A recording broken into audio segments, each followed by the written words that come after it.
रामकृष्ण हरी मंडळी. तर बघा आम्ही आलेले आज थोडंसं गावाला, तर माझ्या मैत्रिणीकडे आलेले भेटायला. आणि लातूरला आलो होतो ना, लातूरून जवळच माझ्या मैत्रिणीचं गाव आहे, तर तिथं आलो होतो भेटायला.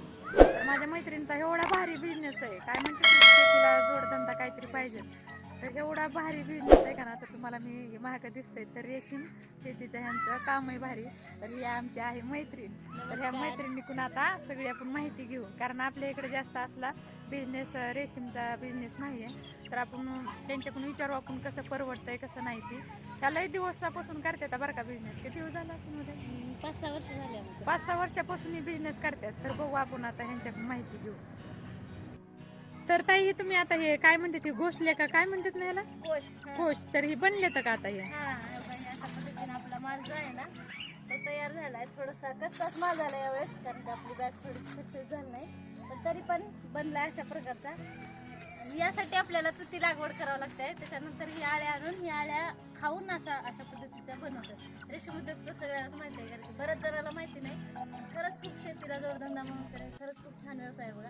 आपण नाही म्हणलं तर महिन्याकाठी 1 लाख रुपये कमवू शकतो, असा व्यवसाय आहे. खरं ही पाला ती एकदाच आणून टाकायचा का कधी टाकायचा? त्याचं टायमिंग असते, सकाळ संध्याकाळ आणून टाकायचं. तर आता हे कधी काढणार आहे ताई तुम्ही? आज 2-3 दिवसाला आम्ही हेचून घेणार आहोत बायकाला. असं आहे का? खूप कष्ट आहे बरं का पण ह्याच्यात, आहे का ना?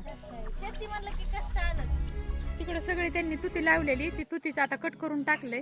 ती तुती सगळी ह्याच्यावर टाकायची आणि सगळी असं बनविलेत बघा. हे आहे का, ह्याच्यापासून धागा तयार होते आणि ह्याच्यापासून कपडे तयार होतात. पुन्हा ब्रँडेड कपड्याची ब्रँडेड कपडे ह्याच्यापासून सुरुवात होते. तर हे किती याला आणि तरी सगळ्यात जास्त रेट ह्याला 700-800 रुपये किलो जाते. असं आहे का? हे असं जास्त कच्च झालं, असं फुगलंय, हे निब्बर असते जुन, हे तर थोडं कच्च बनलंय. आणि गावरान कोंबड्या पण आहेत त्यांच्याकडे. किती येतात कोंबड्या मध्ये?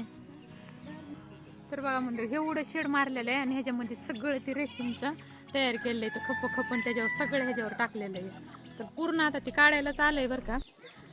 तर इकडं आहे त्यांच्या गावरान कोंबड्या. हे शेतीचा आहे जोडधंदा, रेशीम आणि गावरान कोंबड्या. हे काय बघा, असं आहे का? बघा तर मंडळी, तिकडे झाले ते घोसले तयार आणि इकडे ही तुती. तर ह्याचा पाला आहे का ना, नेऊन त्यांना टाकायचा ना. आता ती सगळा स्टॉप संपला, त्यामुळे या तुतीला पाला काही नाही. आणि आता फुटून आला पाला चांगला की लगेच दुसऱ्या आळ्या घेऊन येते की दुसऱ्या स्टॉपचं लगेच तयारी.